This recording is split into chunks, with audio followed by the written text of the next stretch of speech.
स्वाध्यायः परमः। Doctor Baba Saheb Ambedkar open university.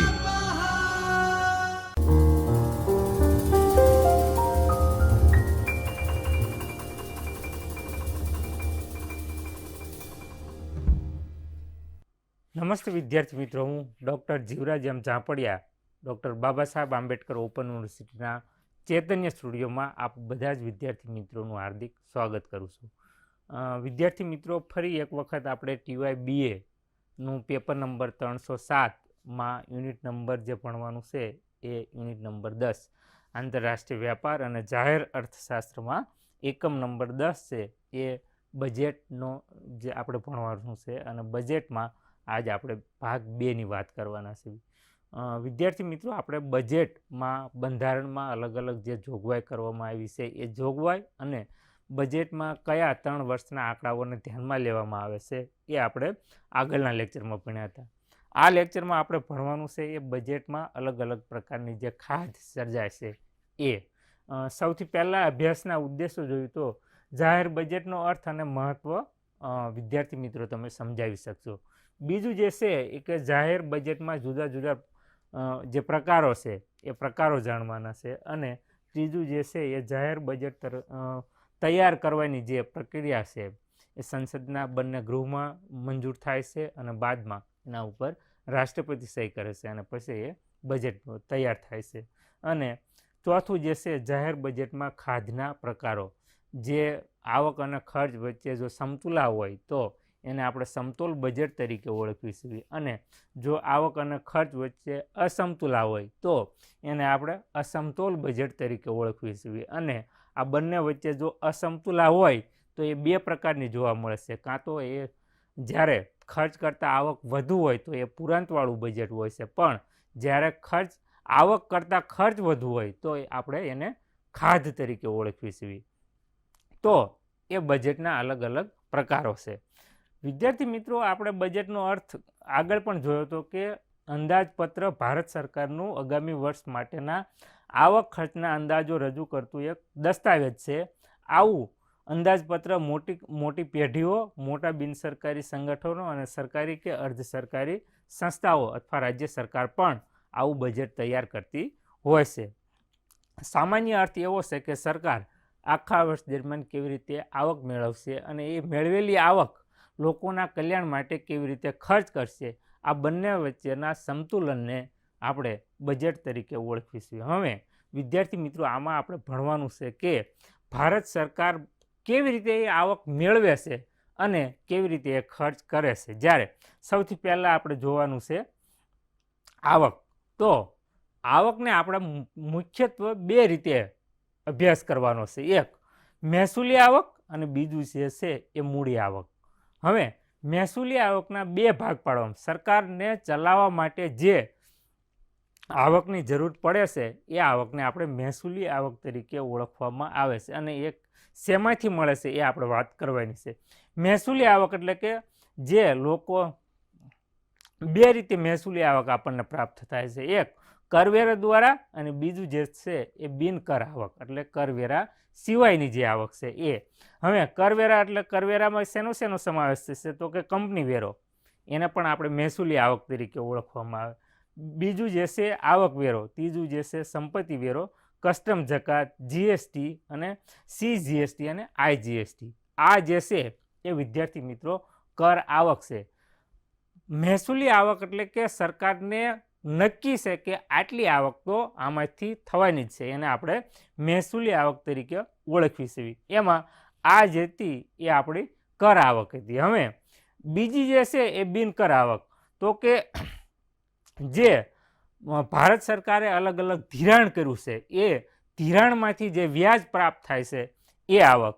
Dividend, જે સરકાર અલગ અલગ પ્રકારનું મૂડીરોકાણ કરે છે અને એ મૂડીરોકાણમાંથી જે મળે છે એને આપણે ડિવિડન્ડ તરીકે ઓળખવી છીએ. નફો, જે જાહેર સાહસો સરકાર દ્વારા જે મૂડીરોકાણ કરી અને જે ઉત્પાદન કરવામાં આવે છે અને એ ઉત્પાદન થકી જે સરકારને નફો મળે છે એ નફો પણ આ બિનકર આવકમાં સમાવેશ કરવામાં આવે છે.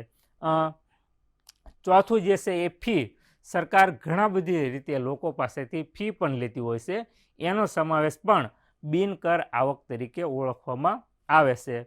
દંડ, તમે જ્યારે કોઈ પણ નિયમ તોડો અને એ નિયમના પાલન ન કરવા માટે થઈ અને સરકાર તમારી પાસેથી જે ફી વસૂલે છે તેને આપણે દંડ તરીકે ઓળખવી છે. અને ચોથું જે છે એ ભાડું, જે કંઈ સરકારી સંસાધનો છે, સરકારની માલિકી હસ્તકના જે સાધનો છે એ કોઈ પણ વ્યક્તિને એ ભાડે આપે અને એ ભાડામાંથી જે આવક પ્રાપ્ત થાય છે એને આપણે બિનકર આવક ભાડાની આવક તરીકે ઓળખવામાં આવે છે. કેન્દ્રીય શાસિત પ્રદેશોની બિનકર આવક, આ બધા જ ને આપણે બિનકર આવક તરીકે ઓળખવામાં આવે છે. વિદ્યાર્થી મિત્રો, જે આ કર આવક છે એ સરકારને નક્કી છે કે આમાંથી આવવાની જ છે, પણ આ કર આવક છે એ સરકારને નક્કી જ છે કે આટલી આવક થવાની છે, પણ જે આ બિનકર આવક છે એ વિદ્યાર્થી મિત્રો નક્કી હોતું નથી. દાખલા તરીકે દંડ, જો કોઈ પણ વ્યક્તિ એક પણ નિયમ ના તોડે તો આ દંડ જે છે એ વિદ્યાર્થી મિત્રો શૂન્ય થાય, એક પણ રૂપિયો ના મળે. તો આ જે આવક છે એ વિદ્યાર્થી મિત્રો નક્કી હોતું નથી કે આમાંથી આટલી આવક થશે. તો મહેસૂલી આવકના બે ભાગ પડે છે, એક કર આવક અને બીજું જે છે બિનકર આવક. આ બંને આવક મળી અને મહેસૂલી પ્રાપ્તિ અથવા મહેસૂલી આવક તરીકે આપણે ઓળખવી છે. આ એક ભાગ હતો. બીજો ભાગ છે એ મૂડી આવક, જે સરકાર દ્વારા જે કંઈક નવું પેદા થાય છે અને એમાંથી આવક મળે છે, તો એને આપણે મૂડી પ્રાપ્તિ તરીકે અથવા મૂડી આવક તરીકે ઓળખવામાં આવે છે.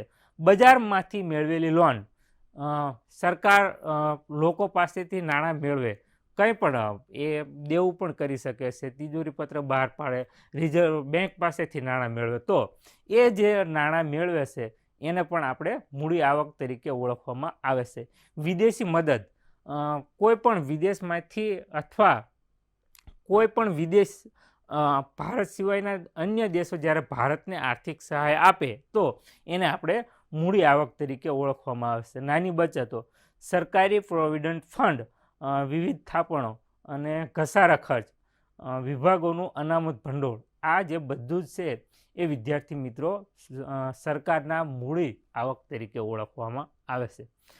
જ્યારે સરકારની બજેટની આવકની વાત કરવી ત્યારે વિદ્યાર્થી મિત્રો મુખ્યત્વે બે પ્રકારની આવકો હોય છે, એક મહેસૂલી આવક અને બીજું જે છે એ મૂડી આવક.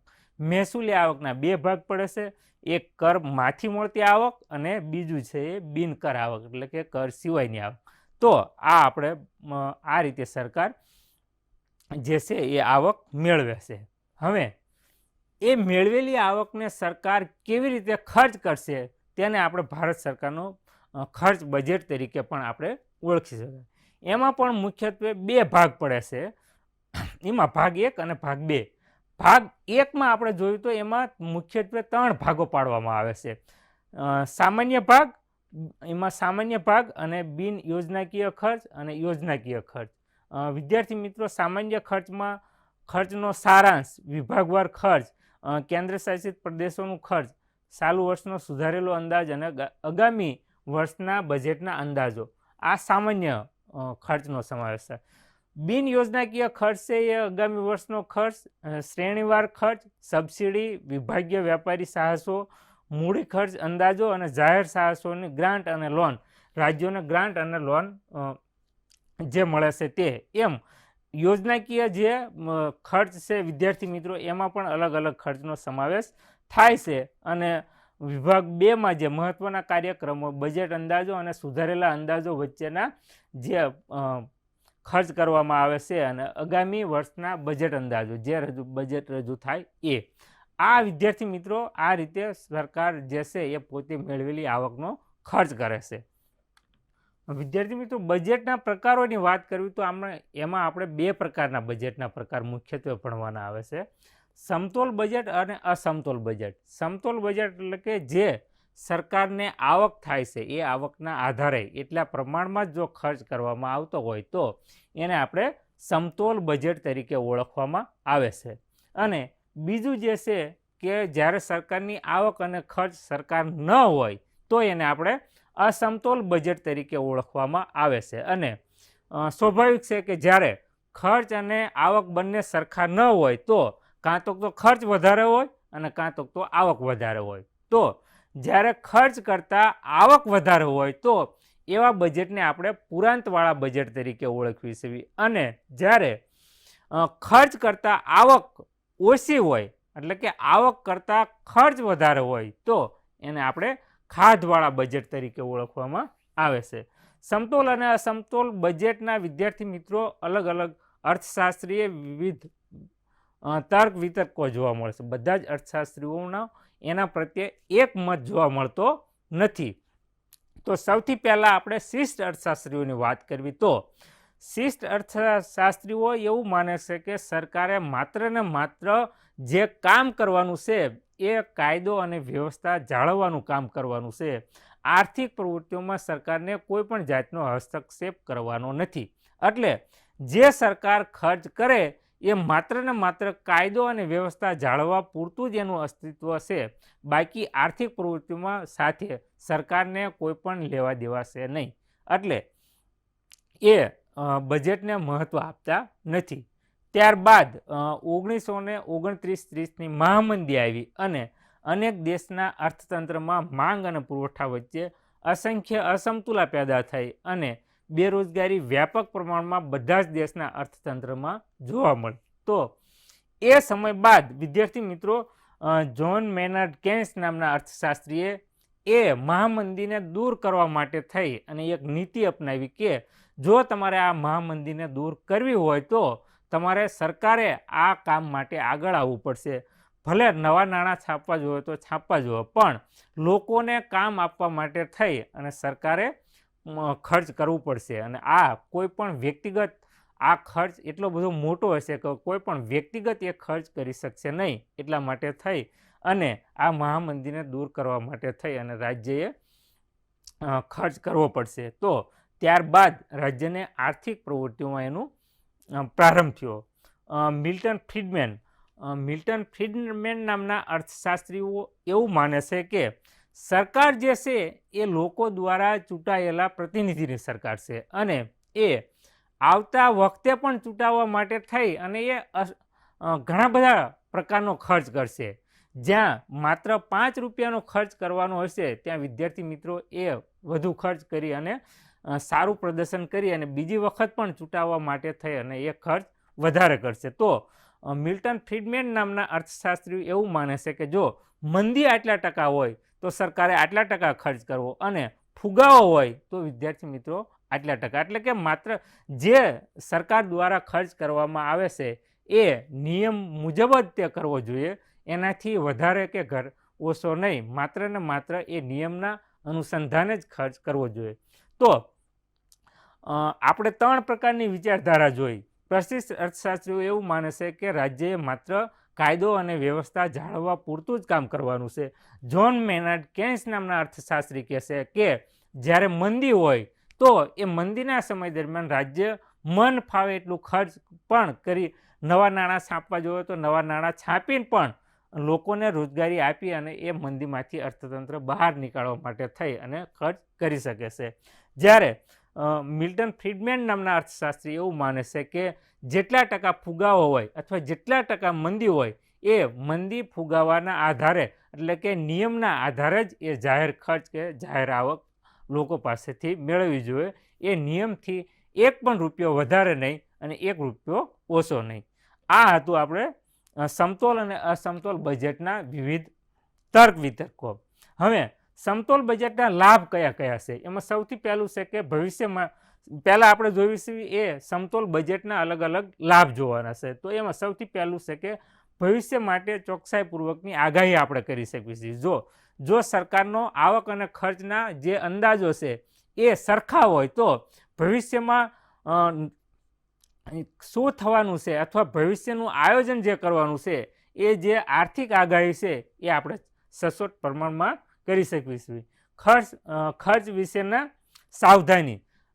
સમતોલ બજેટ હોય તો સરકાર એ જેટલી આવક મળે છે એ આવકના સંદર્ભમાં જ એ ખર્ચ કરતી આપણને જોવા મળે છે. આવક ઊભી કરવાના પ્રયાસો. જો સમતોલ બજેટ રાખવું સરકાર માટે ફરજિયાત હોય તો એને જો નવું ખર્ચ કરવું હોય તો એ નવું ખર્ચ કરવા માટે થઈ અને સરકારને નવી આવકના સાધનો પણ શોધવા પડશે. તો એ ખર્ચ કરવા માટે થઈ અને એ નવી આવકો મેળવવા માટે પણ પ્રયત્ન કરે છે. એટલે કે એ નવી આવક માટે પણ એ પ્રયત્ન કરતી આપણને જોવા મળે છે. બે જવાબદારીમાં ઘટાડો. દાખલા તરીકે કોઈ પણ દેશ પાસેથી દેવું લેવામાં આવે તો એ આપણી જવાબદારી છે, પણ જ્યારે આવક અને ખર્ચ બંને સરખા હોય તો આ બે જવાબદારીમાંથી આપણે બચી શકીએ છીએ. આ જે હતા એ સમતોલ બજેટના અલગ અલગ લાભ હતા. એવી જ રીતે અસમતોલ બજેટની વાત કરવી તો જરૂરિયાત અનુસાર બજેટ. અર્થતંત્રમાં જો ફુગાવો હોય તો જાહેર ખર્ચમાં ઘટાડો કરવો જોઈએ અને અર્થતંત્રમાં જો મંદી હોય તો જાહેર ખર્ચમાં વધારો કરવો જોઈએ. આવું કોણ કહેશે? તો કે કેન્સ નામના અર્થશાસ્ત્રી કહેશે કે જે અર્થતંત્રમાં જે પ્રકારની સ્થિતિ છે એ સ્થિતિના આધારે ખર્ચ અને આવક ના નિર્ણયો લેવાના હોય છે. એટલે કે તેજી મંદી અનુસાર એ ખર્ચમાં વધારો કે ઘટાડો કરવામાં આવે છે. વિદ્યાર્થી મિત્રો, હવે જે છે એ અંદાજપત્રની ખાધ, એટલે કે આ બંને વચ્ચે જ્યારે અસમતુલા પેદા થાય, મહેસૂલી ખાધ, મહેસૂલી આવકમાંથી જ્યારે આપણે મહેસૂલી ખર્ચને બાદ કરવાથી જે કંઈ છેલ્લે વધે એને આપણે મહેસૂલી ખાધ તરીકે ઓળખવામાં આવે છે. કર આવક અને બિનકર આવક, આ આવક છે અને સરકાર ચલાવવા માટેનો જે ખર્ચ થાય છે એ ખર્ચને આપણે મહેસૂલી ખર્ચ તરીકે ઓળખવામાં આવે છે. આ જે પ્રકારની ખાધ છે વિદ્યાર્થી મિત્રો, એ એવું દર્શાવે છે કે જે સરકાર ચલાવવા માટે જે અલગ અલગ પ્રકારનો ખર્ચ કરવામાં આવે છે એ આ મહેસૂલી ખર્ચ તરીકે ઓળખાય છે. અને જો સરકાર ચલાવવા માટે પણ એ આવક પ્રાપ્ત પ્રમાણમાં મેળવી શકતી નથી તો વિદ્યાર્થી મિત્રો આ મહેસૂલી પ્રકારની ખાધ સર્જાય છે. બીજું જે છે એ મૂડી ખાધ, એટલે કે મૂડી આવક જે પ્રાપ્ત થાય છે એમાંથી જ્યારે આપણે મૂડી ખર્ચને બાદ કરવી અને એ બંને વચ્ચે જે અસમતુલા સર્જાય એને આપણે મૂડી ખાધ તરીકે ઓળખવામાં આવે છે. મૂડી ખાધ હોવાનો એક અર્થ એ પણ છે કે આ પ્રકારની ખાધ જો વધારે હોય તો એનો મતલબ એવો પણ છે કે જે મૂડી રોકાણ કરવામાં આવે છે એ ભારત સરકારની વિવિધ અસ્કામત સર્જન કરતી વિવિધ સંપત્તિમાં રોકાણ કરેલું છે અને એ ભવિષ્યમાં એમાંથી નાણાં મળવાની અપેક્ષાઓ સરકાર સેવતી હોય છે. એટલે આ જેમ મૂડી ખાધ વધારે હોય એમ વિદ્યાર્થી મિત્રો દેશના અર્થતંત્રની અસ્કામતોનું સર્જન પણ વધુ પ્રમાણમાં થતું આપણને જોવા મળે છે. ત્રીજો પ્રકાર જે છે એ રાજકોષીય ખાધ. સરકારની કુલ આવકમાંથી જ્યારે સરકારનો કુલ ખર્ચ બાદ કરવામાં આવે અને જે આપણને મળે છે એને આપણે રાજકોષીય ખાધ તરીકે ઓળખવામાં આવે છે. ખાધને સામાન્ય રીતે દેશની સેન્ટ્રલ બેંક પાસેથી, એટલે કે રિઝર્વ બેંક પાસેથી ઉધાર લેવામાં અથવા ટ્રેઝરી બિલ, બોન્ડ જેવા વિવિધ સાધનો જારી કરીને મૂડી બજારમાંથી નાણાં એકત્ર કરવામાં આવે છે અને આ ખાધને પૂરવામાં આવે છે. અને છેલ્લું જે છે એ પ્રાથમિક ખાધ. તો કે જે રાજકોષીય ખાધ છે એમાંથી જ્યારે આપણે જાહેર દેવાને બાદ કરવામાં આવે અને જે છેલ્લે વધે એને આપણે પ્રાથમિક ખાધ તરીકે ઓળખવામાં આવે છે. અને આ પ્રાથમિક ખાધનો ખ્યાલ 1992-93ના બજેટમાં દાખલ કરવામાં આવ્યો અને આ સરકારની આવક ખર્ચ વધુ હોવા પછી નવા નાણાં સાપે છે જેને આપણે ખાધ પુરવણી તરીકે ઓળખવામાં આવે. આ જે પ્રાથમિક ખાધ છે એમાં જ્યારે રાજકોષીય ખાધમાંથી દેવું બાદ કરવામાં આવે અને પછી જે આપણને ખાધ જોવા મળે તો એને આપણે પ્રાથમિક ખાધ તરીકે ઓળખવામાં આવે.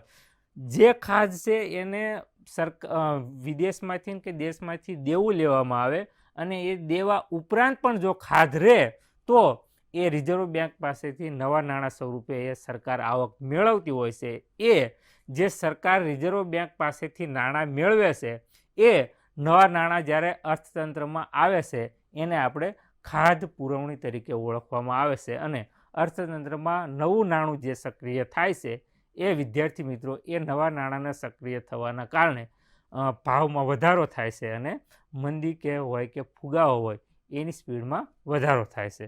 આ હતી ખાધના અલગ અલગ પ્રકારો. હવે જ્યારે વિદ્યાર્થી મિત્રો આપણે આગળ ભણશું ત્યારે ભારત સરકારનું જે 1 ફેબ્રુઆરી 2025નું બજેટ રજૂ થવાનું છે એમાં 24ના આંકડા અને 25ના આંકડા એ બંને વચ્ચેની સરખામણી આપણે કરશું. ત્યારે વિદ્યાર્થી મિત્રો ફરી એક વખત આપણે બજેટ સાથે મળશું. ત્યાં સુધી રજા આપશો. જય હિન્દ, જય ભારત. स्वाध्यायः परमं